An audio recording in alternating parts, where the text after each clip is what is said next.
Como é que é mesmo que eu faço, que eu chamo o Thiago pra brincar comigo?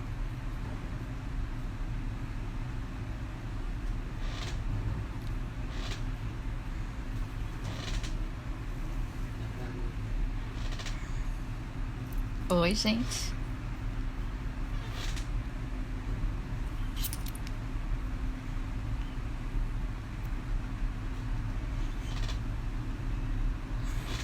Ai, eu queria saber acenar, mas eu só sei acenar assim, eu não sei acenar aqui. Oi, gente. Vamos ter uma conversa muito bacana hoje. Tô esperando o Thiago chegar pra gente começar nosso papo, tá? Lala Morgana, Dani, muito obrigada por vocês estarem aqui, vai ser bacana. Ai, tô bem animada, vai ser uma conversa boa. Enquanto não chegam, deixa eu mostrar aqui meu espaço. Um pedaço do meu espaço, não é aqui que eu atendo em outro canto, mas a conexão de internet lá é ruim, então eu venho pra cá, que é onde eu estudo. Então aqui tem meu mapa de mãos, onde eu faço umas leiturinhas, eu uso para dar aula, eu uso para ensinar para as pessoas. Aqui maravilhosa Kali, aqui maravilhoso Shiva. Então estão os dois aqui cuidando de mim. Ai, cadê o Thiago? Cadê o Thiago? Não é aqui, é aqui. Cadê o Thiago? Ai. Deixa eu captar o Thiago por aqui. Ai, Thiago chegou. Oi, Thiago. Peraí. Vamos lá.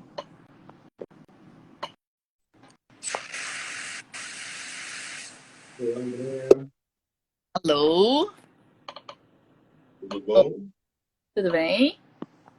Tudo bem. Deixa eu Bom, tá aqui, dentro pronto. das circunstâncias, né, vamos bem, Dentro do cenário é o que temos para hoje, né? né? E Tô já vendo meio você que abrindo. tá muito frio por aí? Começou a esfriar, na verdade, agora é aquele momento em que a temperatura oscila muito, né?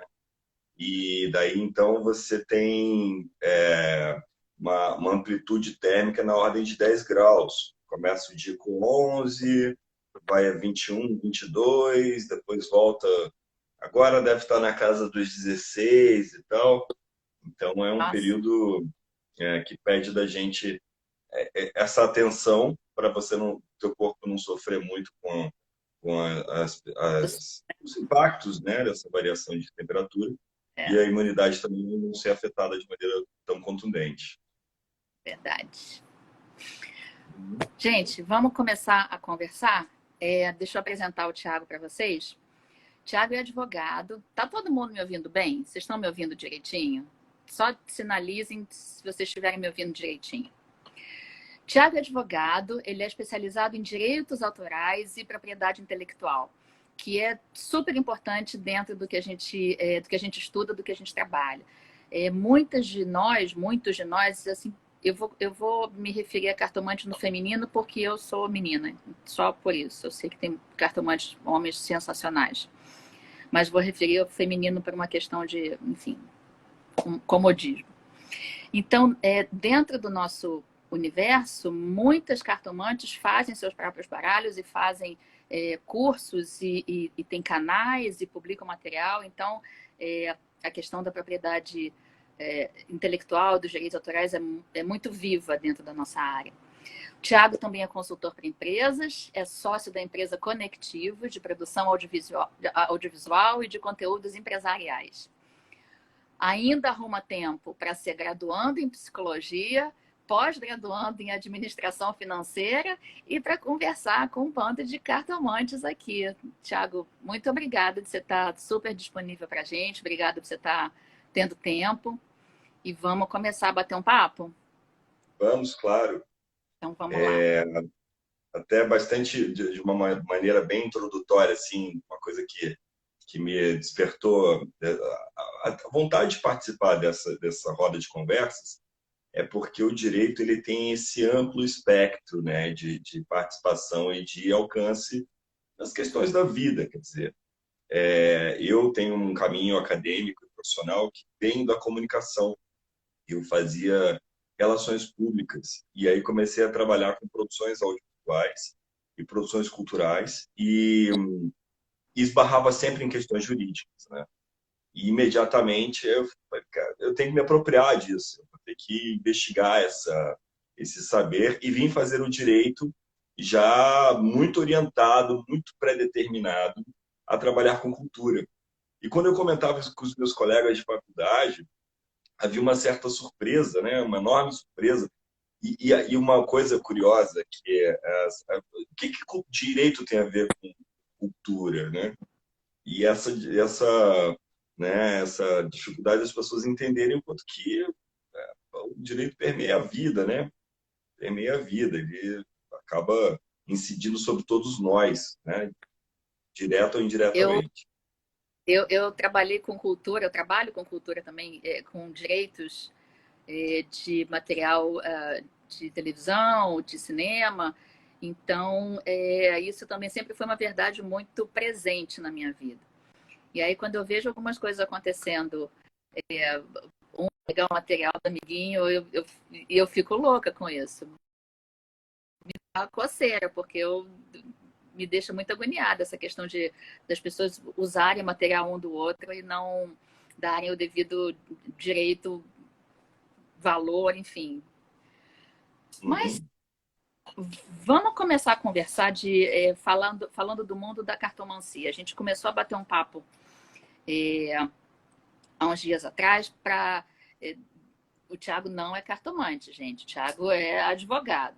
Então, o nosso universo, que é muito pessoal, muito particular, a gente trocou uma figurinha para que ele entendesse como certas coisas funcionam. Então, eu estava conversando com ele que existem basicamente dois grandes grupos de cartomantes.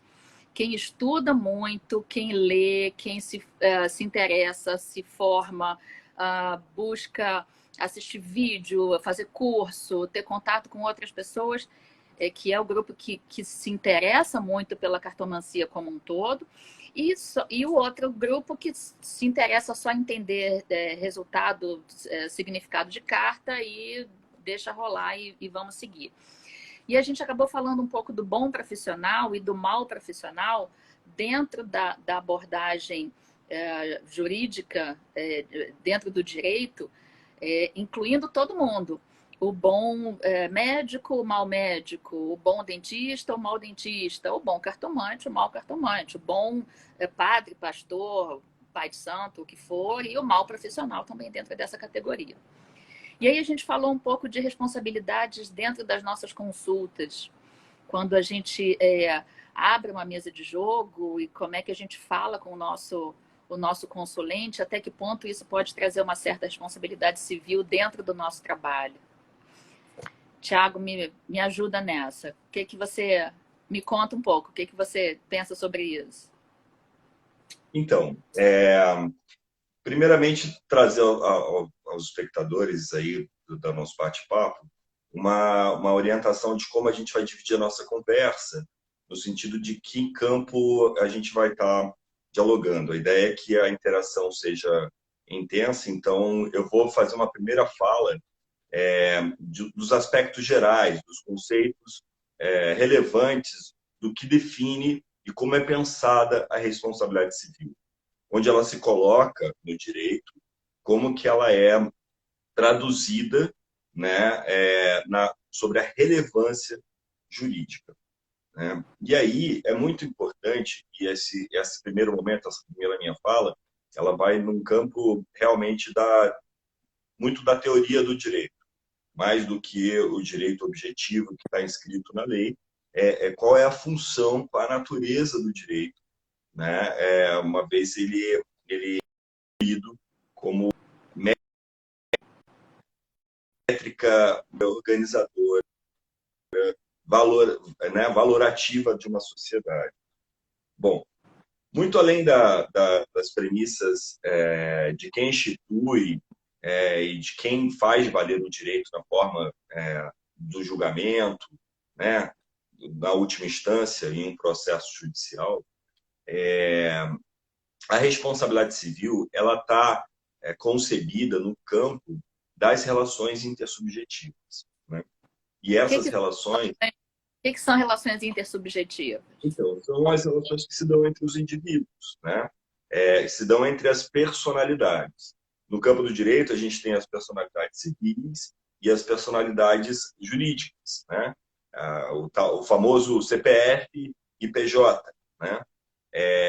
E todas essas personalidades, elas têm deveres, né? Existe um conjunto de preceitos, um conjunto de valores que são tidos como universais, né? Que requerem de todos a sua atenção nos rigores de cuidado, né? Do bem exercer a vida comunitária, né? E a responsabilidade civil, ela tem uma origem, como boa parte do nosso direito, quase todo ele, mas oriundo do direito romano, né? Em que você tem aí o elemento ou a forma da conduta que eventualmente vai incidir sobre a reparação de um dano, né? Então, uma vez que uma determinada conduta não seja observada no âmbito da responsabilidade civil, porque a gente tem que distinguir, então, o que é a conduta que realiza o que a gente chama de fato típico criminal, né, que incide sobre a ordem penal, né, quanto aquilo que está na ordem da vida civil, né? Então, uma coisa que é a mais clara de traduzir para a ordem da responsabilidade civil é aquela que se faz no dano moral, por exemplo, né? O dano moral é a violação mais comum, mais facilmente assimilada aí pelas pessoas de um aspecto da responsabilidade civil. Ou seja, eu tenho a responsabilidade de não afetar a moral de ninguém. Isso é uma conduta que me é atribuída, queira eu sim ou queira não. Uhum. No, no plano das relações pessoais, né, esse ambiente das relações intersubjetivas, e muito objetivamente aqui, falando a esta relação que se estabelece entre a cartomante, o cartomante e o seu... Desculpa, você usou o termo de quem é atendido, é o Consulente. consulente. Muito bem. E o seu consulente é porque aqui, e muito interessantemente, né, o cartomante ele é uma profissão inscrita, é uma atividade inscrita, ele tem um CNAE, ele tá entre as atividades econômicas, né, inscritas no Código Brasileiro de Atividades Econômicas, Verdade, né? sim. Consequentemente, ela se coloca na ordem consumerista, quer dizer, se coloca na ordem da relação de consumo, né? Se coloca na ordem da relação de consumo a partir da dimensão da prestação de serviço, né? E a prestação de serviço, ela é uma área do direito consumista muito delicada, né? Porque ela envolve aquilo que tem diretamente a ver com a expectativa do consumidor, né? Quando eu tenho a ideia de uma geladeira, é muito claro se a geladeira funciona ou se não funciona, se ela está fazendo barulho, se ela está vazando água, né? Eu tenho questões muito mais facilmente interpretáveis de um mau funcionamento.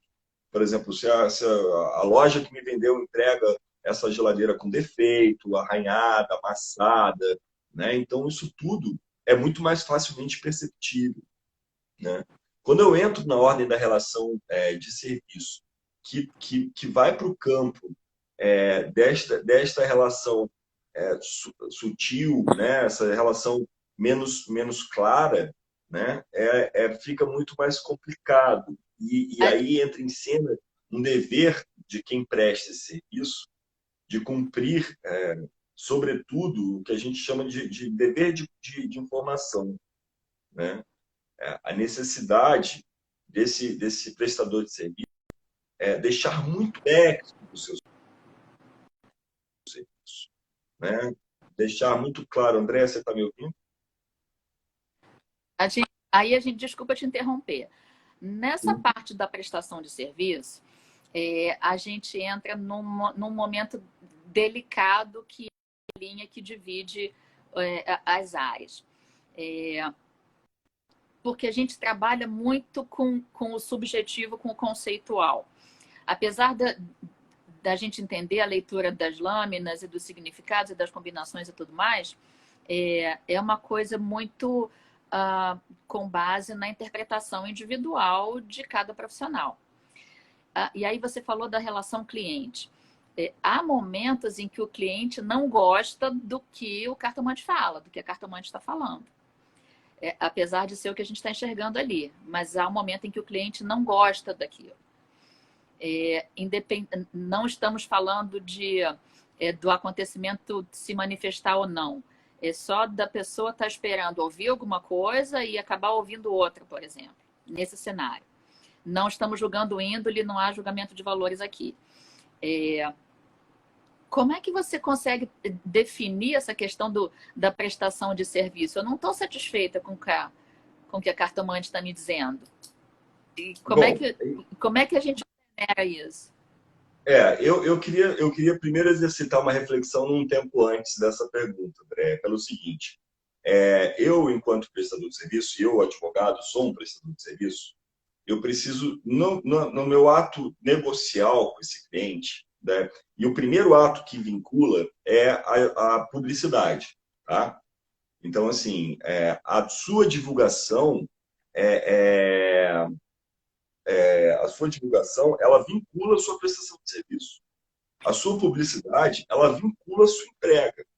Então, assim, se você vende a ideia de que você vai decifrar o futuro da pessoa, ou se você vai, enfim, encontrar solução de um mistério, ou encontrar solução que inquieta a vida dessa pessoa, você tem que entender que você está se comprometendo a isso, né? E aí tem uma pergunta aqui, E aí a gente alguém fala... colocou aqui que é menos clara, enfim, não dá para eu ver aqui exatamente o que foi, mas é menos clara por quê? Porque você precisa delinear muito bem esse espectro de entrega, quer dizer, você precisa definir muito bem o que você vai oferecer. Tá? Então, assim, essa consulta, porque aí, vamos lá, a advocacia vive muito isso, tá? Acho que talvez não só os cartomantes, mas os advogados vivem muito. A pessoa chega lá no seu escritório querendo exatamente separar do marido, da esposa, e que é um julgamento que condene aquele indivíduo pela falência do relacionamento. Né? E você vai fazer uma ação que, na verdade, vai separar o que é de quem vai dever alimentos a quem, a pensão a quem, e não vai condenar o outro porque o relacionamento chegou ao final e a pessoa fica insatisfeita com aquilo. Né? Da mesma forma que é uma né? Por exemplo, se a pessoa se sentiu lesada, a pessoa se sentiu prejudicada porque... André, Oi, tô aqui. tá me ouvindo? Tá. Tô Então, te assim, a ouvindo. pessoa se sentiu lesada, só que ela vem até você e ela não apresenta provas o suficientes para aquilo. E ela vai ouvir do advogado, olha, não tem, essa ação aqui ela não vai frutificar, ela tem esse problema. Então, assim, esse lugar da frustração é uma coisa que o cartomante não tem como administrar. O que ele tem como administrar é a maneira como ele comunica a informação que ele tem para dar.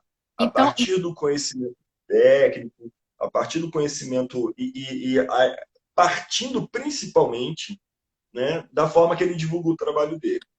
então, quais são as implicações da divulgação do nosso trabalho? Então, é exatamente esse ponto que a gente está tratando aqui agora. Ou seja, você tem que se cercar, ao oferecer um serviço, um produto, que a tua entrega seja condizente com a tua oferta, né? Então, assim, e aqui quando eu propus o tema da responsabilidade civil para essa conversa, é exatamente não ultrapassar essa linha daquilo que não é razoável, né? Então, me parece que não é razoável dar sentenças premonitórias da vida de alguém, ou né, de determinada circunstância. Até onde a gente conversou, até onde eu busquei me informar, a ciência da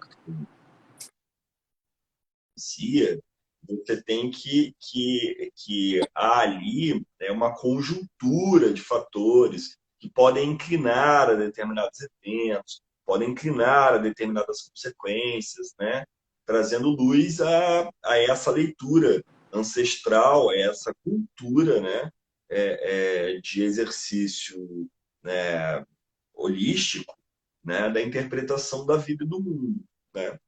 Então, nesse campo, e aí é muito interessante, esse debate para mim é muito, muito, muito rico, que está no campo do arcabouço simbólico que a humanidade, né, vem repercutindo em sua trajetória, né, na sua condução de evolução, né, no seu processo evolutivo. Então, a Então, gente, assim, perdão, desculpa te interromper. A gente está meio falando daquela pessoa que anuncia o trago a pessoa amada em 3 dias, né? Então, a gente está falando sim, desse profissional a gente está falando que desse faz profissional. um anúncio absurdo, que promete trazer a pessoa amada. Entendo o que essa pessoa tem condição, em termos de legislação, de responsabilidade civil, qual é a punição de um profissional como esse? O que, é que Então, ele paga? a gente vai ter que na ordem da responsabilidade civil, você deve ter a percepção do dano, né? E a percepção do dano com o que a gente chama juridicamente de nexo causal. Quer dizer, a minha conduta gera o dano, né? Eu sou ou culpado por uma ação ou por uma omissão, né? Em determinado conduta. Eu fiz uma pesquisa de jurisprudência e achei muito interessante que boa parte dos julgados que eu encontrei eximem o cartomante da, da, da Da ordem culpa? moral, da Ah, ordem moral, da ordem moral das culpas. No entanto, boa parte das condenações se dá por estelionato. Olha que ah, interessante. E então, aí, traduzindo isso, o cartomante não é culpado pela informação, mas no desdobramento do acontecimento, ele é responsabilizado? traduzindo, a percepção do dano só é percebida juridicamente no aspecto monetário, no aspecto criminal, porque o estelionato é uma conduta descrita na legislação penal, né? Então, assim, o que eu consegui perceber é que não existe propriamente a condenação por danos morais. A pessoa não se sente afetada na sua moral na relação com o cartomante, mas ela se vê afetada na sua relação monetária. E a grande maioria dos julgados foi exatamente pela venda da entrega de um resultado que não era certo e nem cabível a partir da conduta. Porque, veja, quando você Então, vai ao médico, tem oi? jurisprudência, isso já aconteceu. Eu encontrei vasta jurisprudência. Isso é um Ah, campo que existe realmente a atenção, porque o ditado que a gente usa no direito, naquelas matérias que não são obrigatoriamente postuladas pelo Estado, como o caso do atentado à vida, é que o direito não atende a quem dorme. Então, o direito ele é provocado, né? Alguém se sente lesado, alguém sofre um dano, e vai até o Estado pedir a sua reparação, né? Então, havia um professor no curso de introdução à ciência do direito que ele era fantástico e ele fazia uma analogia que é muito bacana. Ou seja, existe o fato, né? Existe um código, né? E existe a tradução desse fato pelo encontro, né? Do que a gente chama de nexo causal, essa relação de causa e efeito, que tem tradução na normativa, nos códigos, nas leis, né? Então, assim, pedir, todo mundo pode pedir. Se o teu direito, ou a sensação de violação de um direito, vai ter a atenção do Estado e vai estar dentro das leis é outra conversa, né? Agora, pedir você pode pedir. Então, assim, mais importante para o cartomante é evite dar causa às lesões, né? Ou, minimamente, a percepção de lesão, a sensação de lesão, né? Porque eu vou ao médico, eu não quero notícia de que eu tenho pneumonia, mas eu tô com pneumonia, sabe? E quando o médico primeiramente conversa com a gente, ele pergunta se você tem histórico, se você é alérgico a algum remédio, se a tua família tem história, faz aquela anamnese toda, exatamente para evitar que aquela prescrição, aquele tratamento que ele vai te ofertar, não tenha efeito. Quer dizer, ele quer o efeito, ele busca o efeito, a rigor, né? Os bons profissionais, como a gente havia conversado anteriormente, né? Então, assim, o bom cartomante, quer dizer, essa pessoa, que são três os rigores que o Código de Defesa do Consumidor impõe a quem presta serviço ou vende produtos. Um é o dever de informação. Você deve informar o teu cliente o máximo possível do que consiste o teu trabalho, o que consiste o teu produto. Tá? Aham. Segundo, Mas é o dever de... Oi? prossegue. Depois eu pergunto. Depois é o dever de cuidado, né? Então, bem objetivamente, é o caso do direito. Eu preciso orientar o meu cliente a ter a justa conduta, né, para poder ingressar com o processo, fazer as provas de forma legítima, legal, né? Se for uma relação que tenha conflitos, que ela evite o conflito, que ela evite a situação, né, conflituosa. Então, eu preciso orientar, é o meu dever de cuidado, de formação numa ponta, de cuidado, e na outra é de colaboração. E essa última é muito interessante, porque o dever de colaboração ajudar esse cliente a instalar um produto, como a ele desfazer um eventual dano que tenha ocorrido, né? Ou o problema que ele tenha durante a prestação de serviço. Eu preciso colaborar com o meu cliente. Não é só porque eu entreguei o resultado que a relação contratual está desfeita. Não é, entreguei o produto, já era. Não é bem assim, né? Ok. Existem consequências, existem desdobramentos. Você imagina, produtos de beleza, por exemplo, né? Eles podem causar alergia, reações, né, as mais diversas. Então, esse vendedor, esse fabricante, né, ele tem que ter esse dever de cuidado de colaboração com o seu Aham. paciente, seu cliente, né? É, Isso cabe aqui também. a gente havia conversado um pouco falando sobre os quando a gente avalia questões de saúde, por exemplo, a gente comentou que ah, nós, cartomantes, não somos médicos. Para isso, outros profissionais estudaram anos e anos a fio, e quem somos nós para dar tipos de sentença, de atestado para os nossos consulentes. Mas a gente consegue identificar traços de tristeza, de a pessoa caminhando para um estado de depressão. A gente consegue ver certos aspectos que o profissional ético não tem a capacidade de falar, porque não somos médicos. Então, como é que você vê a responsabilidade civil do profissional dentro da ótica da responsabilidade civil? Como é o profissional que já sentencia dizendo, não, você está grávida, você está com depressão, vai ver alguma coisa porque você está deprimido, vou fazer um negócio para você. Me Pois conta um é, pouco. nós conversamos sobre isso e esse é um aspecto muito interessante, né?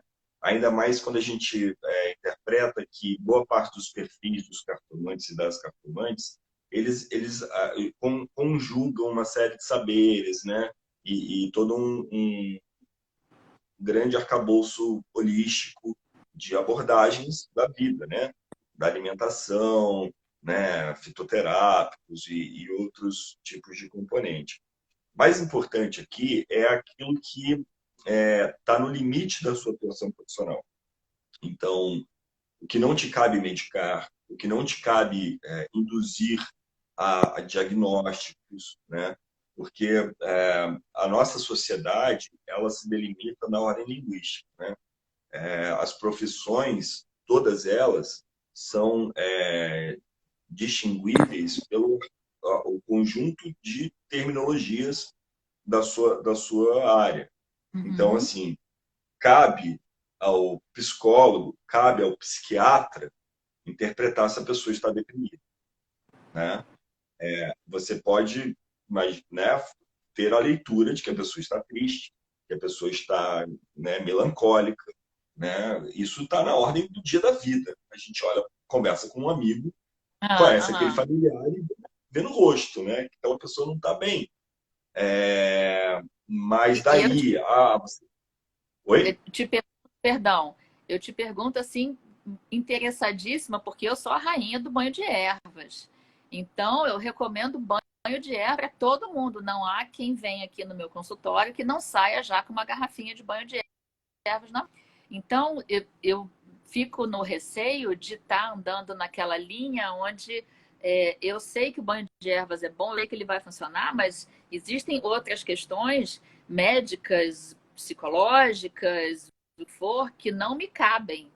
Então, eu estou muito Pois reduzido então, na minha esfera de atuação. aí a gente volta ao que a gente começou logo no início da nossa conversa, que é o que que é assim, o que que é determinar salvar aquela pessoa? Olha, toma esse banho e você vai estar curada, entende? E aí você ultrapassou uma linha. Ultrapassou uma linha no Sim, razoável, né? Outra coisa é, olha, eu vou te indicar aqui nessa ordem terapêutica, porque está na ordem terapêutica também, né? É uma prestação de serviço que você faça esse banho. Agora, recomendo que você, enfim, procure uma outra ajuda, se você sentir que não, né? É esse lugar de ser taxativo que é muito preocupante, tá? uhum.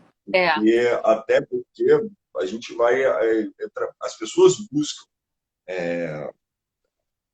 esse tipo de consulta, às vezes com questões de questões de pele, né? Questões de ordem, sobretudo do comportamento de familiares, por exemplo, né? Às vezes vão consultar para saber do parente, não é isso? Saber do sim. cônjuge, saber, Muita saber da mãe, do pai, grávida, né? se não está grávida, se Dos fulano de filhos, isso é muito comum. Isso é muito comum. aham, né? Até porque as pessoas estão buscando o conforto de uma orientação preditiva, né? Isso. Elas estão buscando o conforto de uma informação que garanta interpretar e lidar com o futuro, E que tem é o alguma, grande drama da humanidade. é, e tem alguma diferença no contato presencial para o contato pela web? Assim, qual é a dimensão da responsabilidade civil para as nossas atividades presenciais ou pela web? Há algum tipo de diferença? Não, não diferem de fato, sim. É muito comum uma confusão, as pessoas acharem que a web é um ambiente que isso está numa relação cultural com o web, que é um meio novo, né? Ele está aí há 20 anos colocado da forma que a gente está se relacionando com ele, como esse, por exemplo, que a gente está exercitando aqui agora.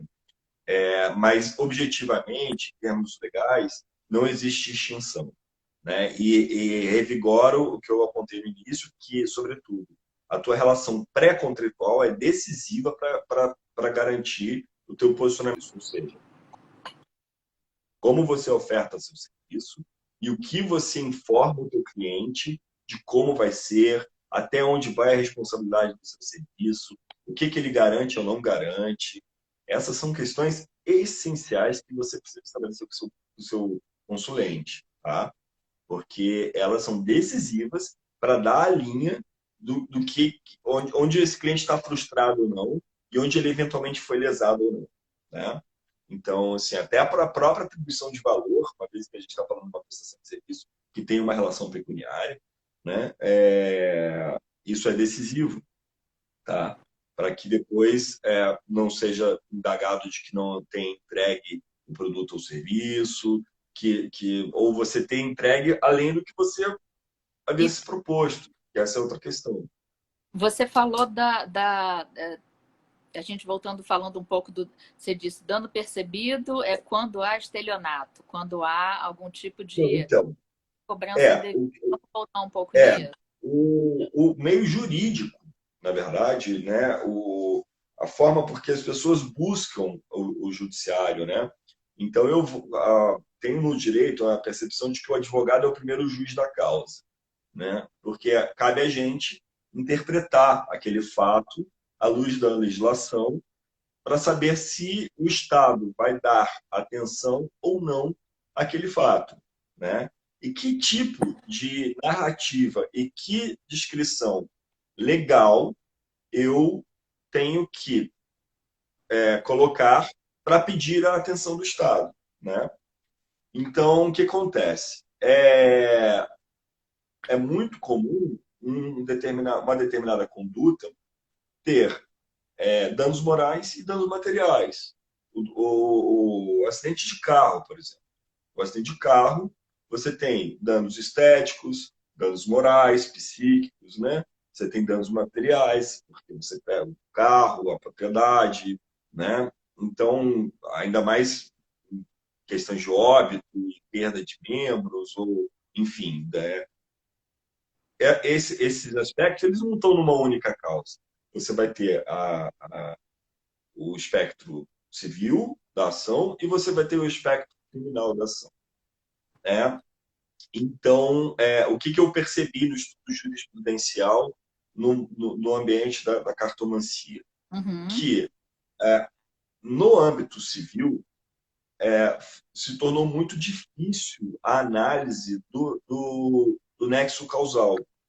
Se tornou muito difícil o meio probatório de que aquela conduta do cartomante ou da cartomante foi decisiva para haver o dano na vida da pessoa. No entanto, no âmbito criminal, penal, sobretudo na tradução, né, do tipo penal, estelionato, Uhum. há uma grande incidência. É E é fácil curioso. de provar É, isso? porque aí você tem. Qual é a coisa interessante aqui? É porque o cartomante, a cartomante vendeu a ideia de uma solução, Uhum. vendeu a ideia de uma entrega de condução do humor de terceiro, da vida de uma outra pessoa, mediante troca financeira, né? Mediante recebimento de valores e de pecúnia. Quer dizer, cobrou para que aquele trabalho resultasse numa informação, né?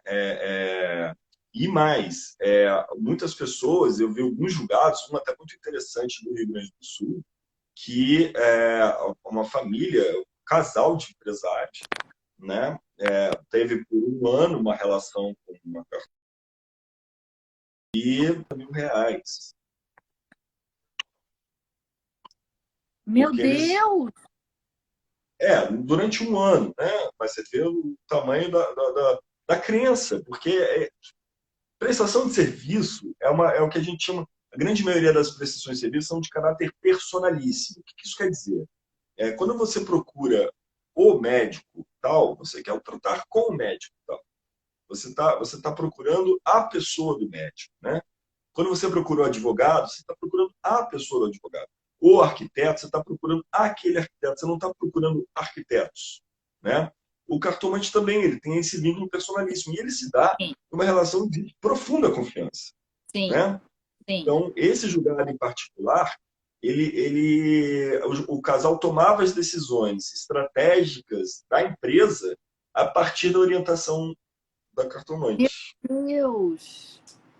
E esse cartomante vendeu a ideia de que ele tinha condições de orientar, a partir da prática da cartomancia, a orientação. E, não por menos, né, essa condenação em particular, eles ainda foram condenados por formação de quadrilha, porque eles envolveram, ainda era um casal de cartomantes, e envolveram outras 4 pessoas que passaram a prestar outros serviços para aquela empresa. Só que eram pessoas não qualificadas, uma complicação um pouco maior. Mas num âmbito bem estrito senso aqui para a nossa conversa, é exatamente esse limite da responsabilidade que você vai entregar, que é preciso ser muito bem definido e que você tem que estar atento. Porque eu imagino que seja muito a partir de um determinado, né, grau de experiência, né, a partir de um grau de sensibilidade que o cartomante, a cartomante tenha, seja muito tentador a pessoa é, ser, ser incisiva na orientação, né? Ser assim, taxativa, nem incisiva, ser Isso, taxativa. Ó, é aqui o negócio. Tem até isso, alguém comentando que existe, é muito comum isso nas empresas, né? E aí eu volto ao alerta. Ok, isso não é problema. Ser consultor, né, por meio da cartomancia nas empresas não é o problema. A questão é o limite de como você orienta, né? Essa taxatividade é que pode vir a gerar responsabilidades de ordem civil e aí, e responsabilidades de ordem não, penal. não querendo te interromper, mas já te interrompendo, é, são esses profissionais que deixam toda a categoria comprometida por causa de um profissional ruim, porque os 400 mil profissionais bons, eles acabam ficando num relativo anonimato. Mas o Uhum. único profissional que é ruim e que cria uma situação onde há um grande processo que pode ser público como esse, ele acaba sujando toda uma categoria por uma quadrilha de bandidos. Então Pois a é, gente respeita isso. isso aí é relevante e não por menos a gente tem a perspectiva das entidades de classe, né? É, eu acho que tem uma, voltando àquela ponto de partida da nossa conversa, de que existem o bom e o mau profissional a partir do bom e da má pessoa, né? Se a pessoa é antiética, ela vai ser antiética na sua profissão, né? Esse era o meu querido amigo Rômulo, também advogado, que comentava, deixava isso muito claro, quer dizer, não é porque é médico, não é porque é engenheiro, não é porque é político, não é porque é cartomante, é porque é uma questão de índole, né? Sim. Então, assim, e aí você tem que é necessário um espírito de corpo, um espírito coletivista que gere o balizamento ético da profissão, né? As entidades, as associações, né? Elas têm a existência, a premissa da existência delas no mundo ilegalmente é para que elas sejam reguladoras dessa má conduta. E elas mesmas têm o interesse de perseguir, de não perseguir, mas eu vou deixar essa palavra aqui em stand-by, tá? Porque a origem do direito da responsabilidade civil é uma vingança privada. Mas vingança em que sentido? De me ver reparado de um dano, né? Uhum. Não é a questão punitiva no sentido meramente da vingança, não. Porque a má condução, né, o mal profissional, ele implica na má visão, né, de uma classe inteira. E ainda mais, e aí sendo bem.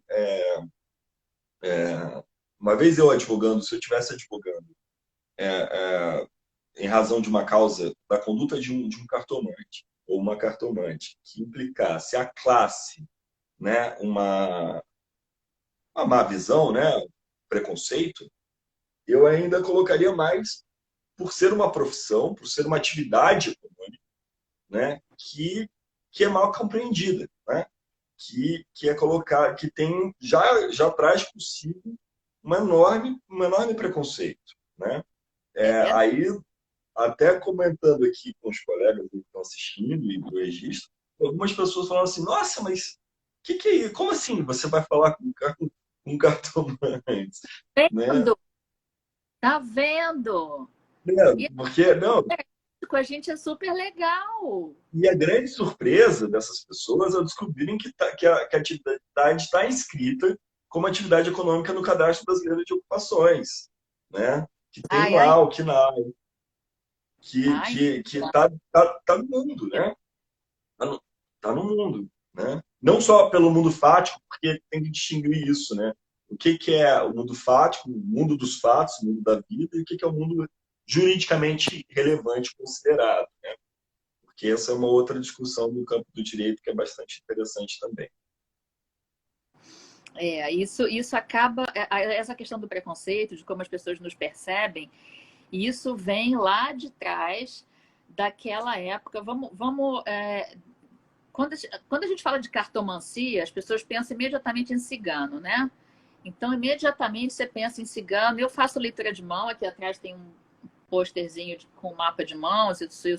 Então, eu estou bem inserida dentro desse contexto. E quando a gente fala de leitura de mão, leitura de cartas, as pessoas pensam em cigano.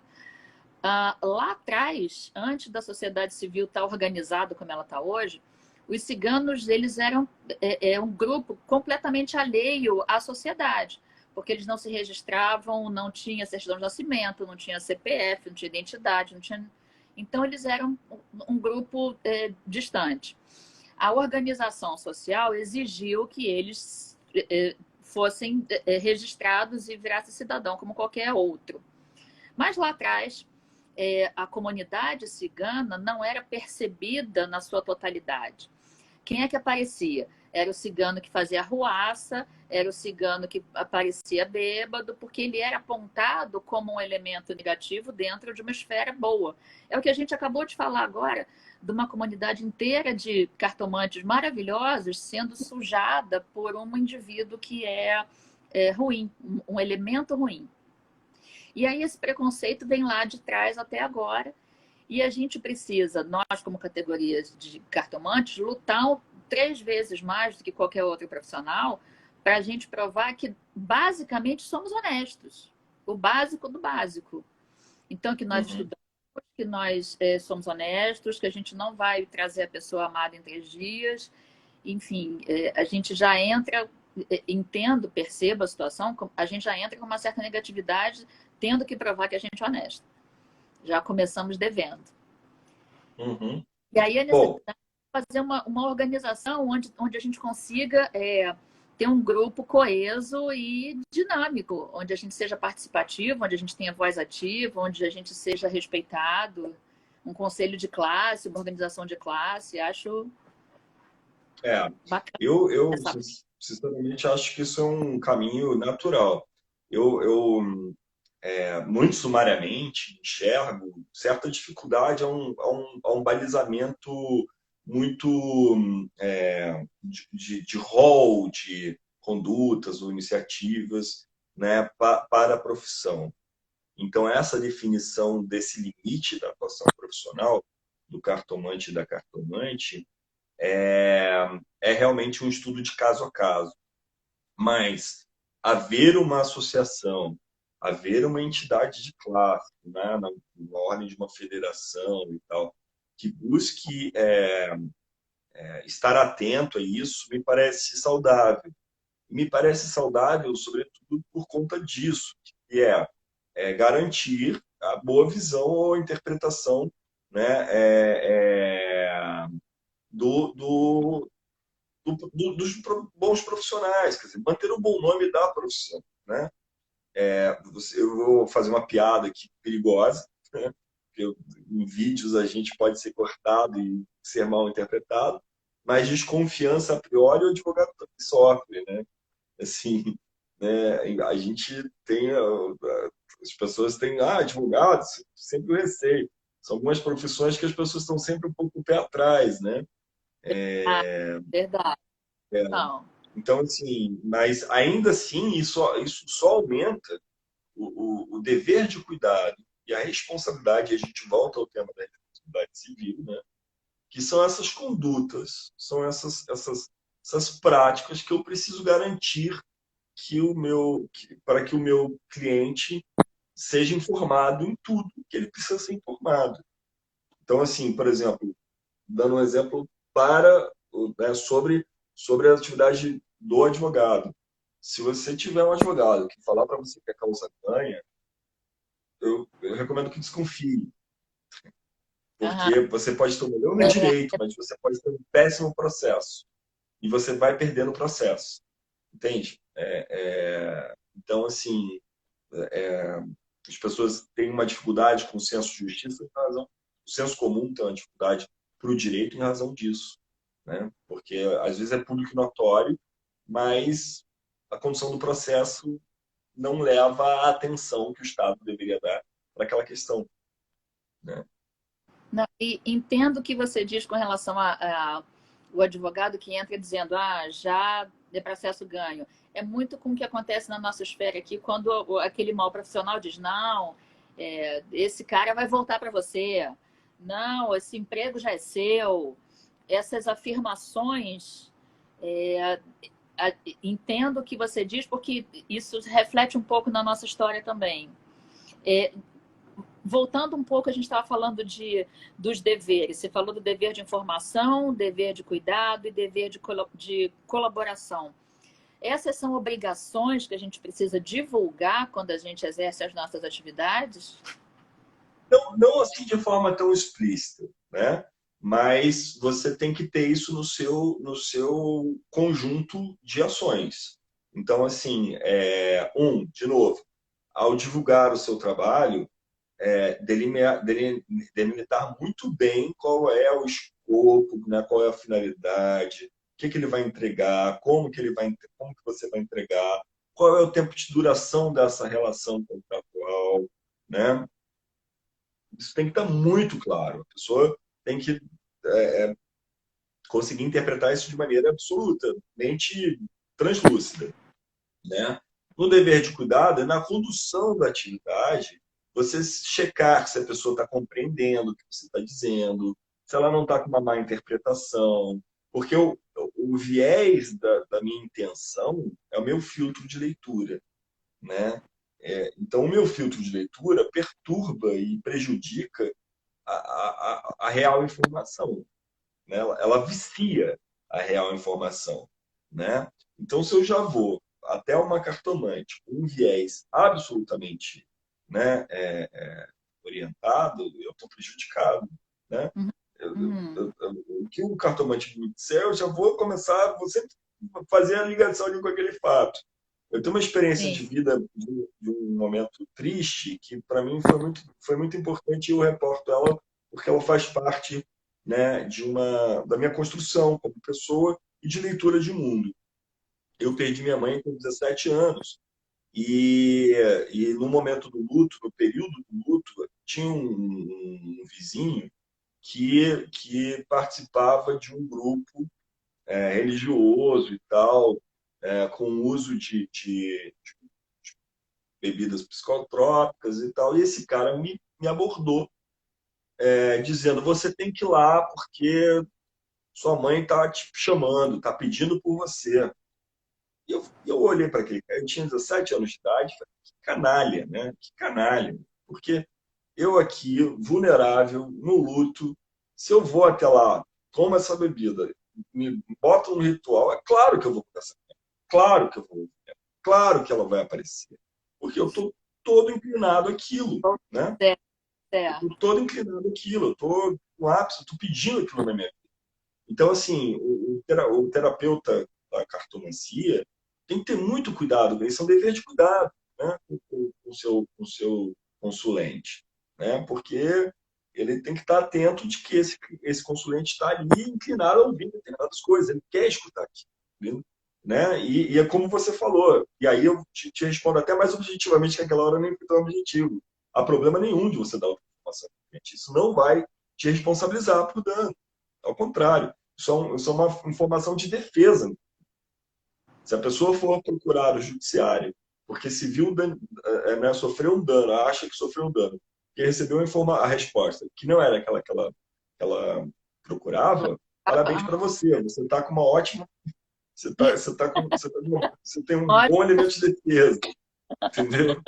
Porque você cumpriu o seu dever de cuidado. Você não, exatamente isso. Você não manipulou a informação, né?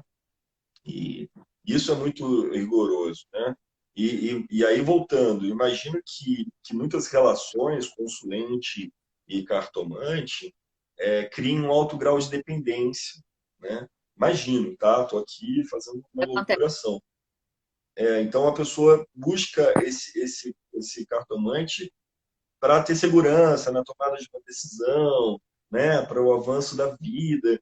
E quanto mais às vezes a cartomante vai dando informação, mais essa pessoa busca, né, ansiosa, né, Acontece. assim. Então, ter muito cuidado com esta relação em particular, porque primeiro, ela começa a se configurar como uma relação de dependência, né? E essa relação de dependência tende a gerar muita passionalidade, né?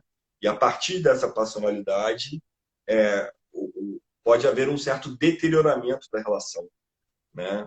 Com manifestações de frustração que, obviamente, vão ser traduzidas pela percepção de um dano, né? É. E esse dano pode, sim, ser